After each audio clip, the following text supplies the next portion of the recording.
I basically really get the feeling with these girls that they really don't like each other very much. Like nobody really is feeling too much of anybody.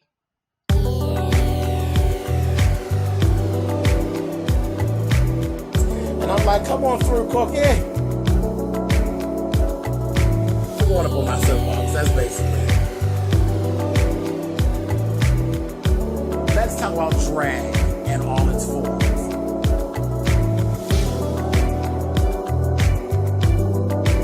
What, Cookie?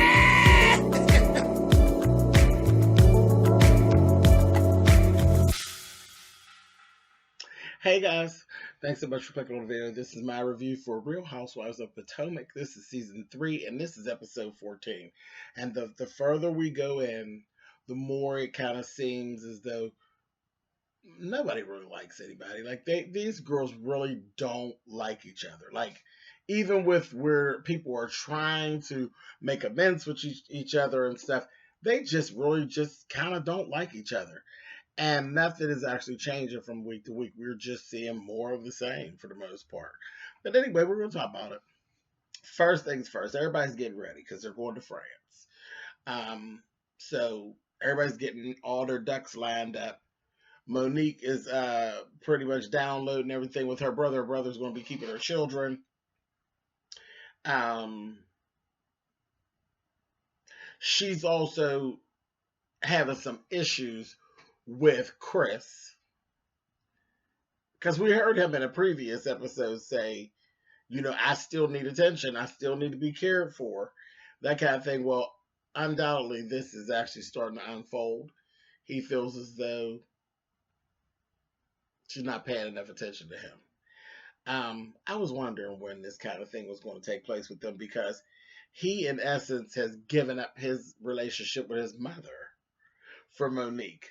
So I was kind of wondering where that would actually show back up again. And yeah, it's like, okay, when I say jump, bitch, I expect you to jump.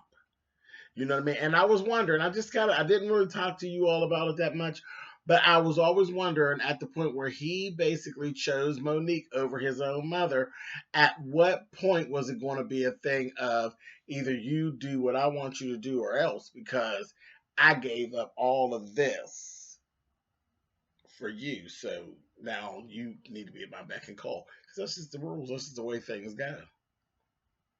But I always said that there's going to be a problem. There's going to be a time when it's a problem that he chose Monique over his mother. And I think we're there. But anyhow, Ashley is actually speaking to her mother at one point, and she basically is talking to, she has come up with the thing that she doesn't really feel like Michael appreciated the song that she had done, as she wrote and sang on the last episode.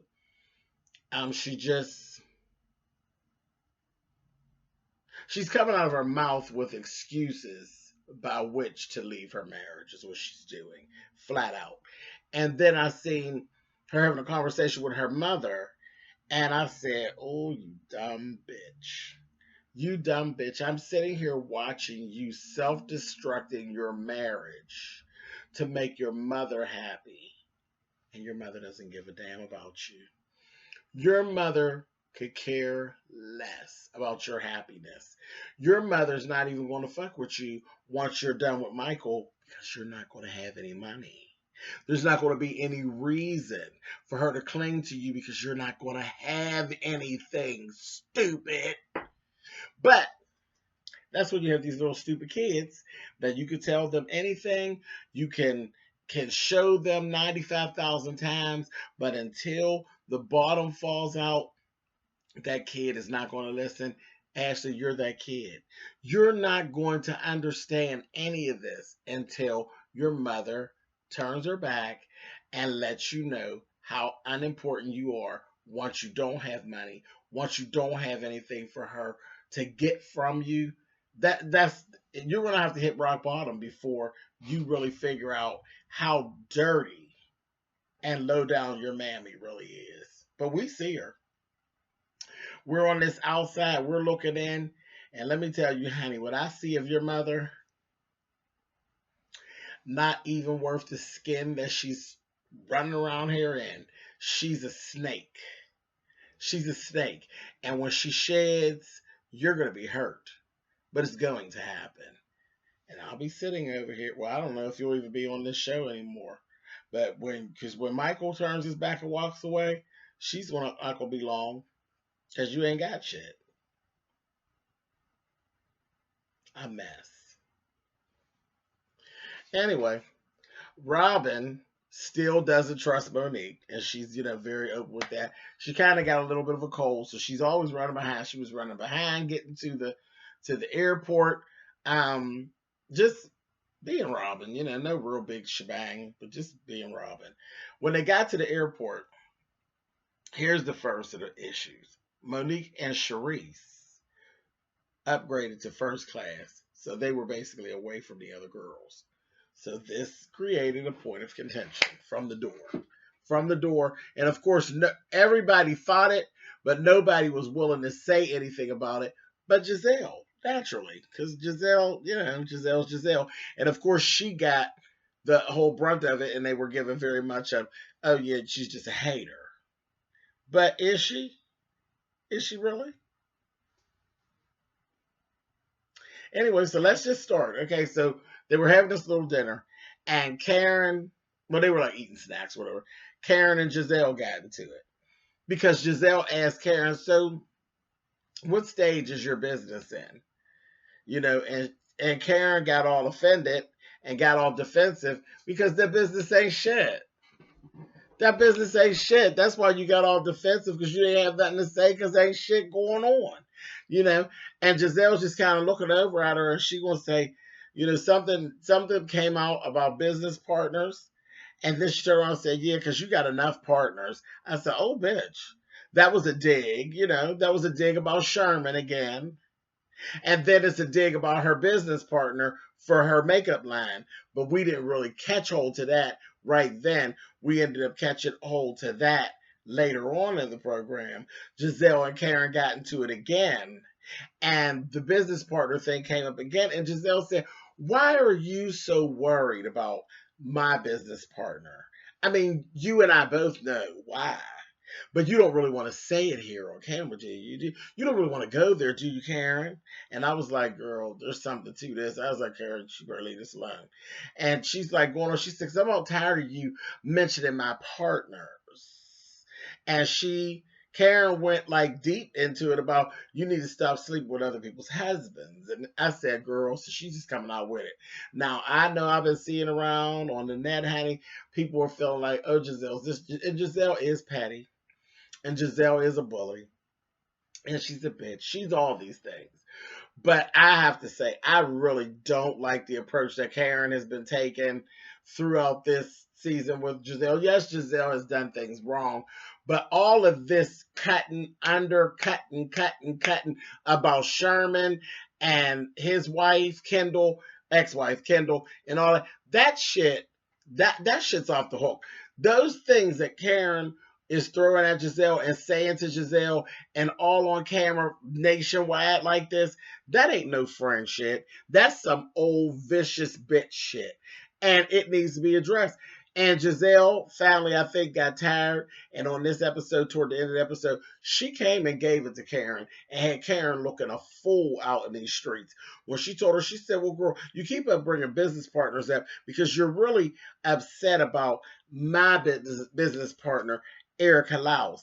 Erica Laus, honey. You're upset about Erica Laus, honey, because everybody knows that Ray is interested in Erica Laus, honey. He basically stalked her at the Christmas party, and now you don't like her, and you're mad, and you want to keep on bringing up partners, and you keep on talking about who I'm sleeping with and where I'm sleeping and who's my partners and all that. You're having a problem because your man wants to lick my partner up and down and all around, and you're mad. I said, oh, bitch, she got you. See, I knew there was some more to it that wasn't being said. That Karen, honey, I said, girl, you are vicious. You're vicious, but you are stupid, because when you can't win, Why even entertain it? Because when she broke out with that Erica Laus, girl, let me tell you, you were looking crazy. I was sitting there like this. Bitch, what? You were looking foolish.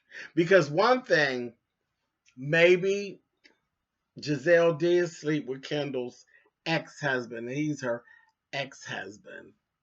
Yeah, maybe she did. Maybe it did make for an uncomfortable time. But one thing we know for sure, Sherman wanted Giselle. And now this whole thing about Ray disrespecting you in your face, chasing a woman around a party in your face, and everybody in Potomac knows about it, in your face, and you're throwing shade, all because you're feeling insecure and pushed to the side because of this woman. Girl, you look crazy in these streets. You should have never opened that up. But I think it's one of them situations where you never felt like Giselle would go underneath like that for you. But bitch, you kept coming for her, so what did you expect? And I was kind of happy to see it happen. Because you look crazy in my eyes. I said, okay, a mess. Anyway, so that was that.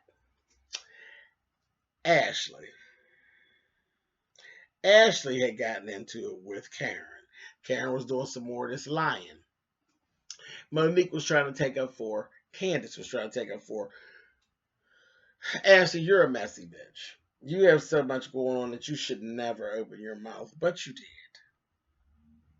And you told Karen straight out to her face, girl, I can question you because I don't believe you. I don't believe the things you say. I know I don't believe that you still live in Grand Falls. I don't believe it. I don't believe it. And Sharice jumped right in. She said, no, but we've heard that she's not in her home in Grand Falls. We heard that you're staying at some townhouse that used to actually be Ray's bachelor pad.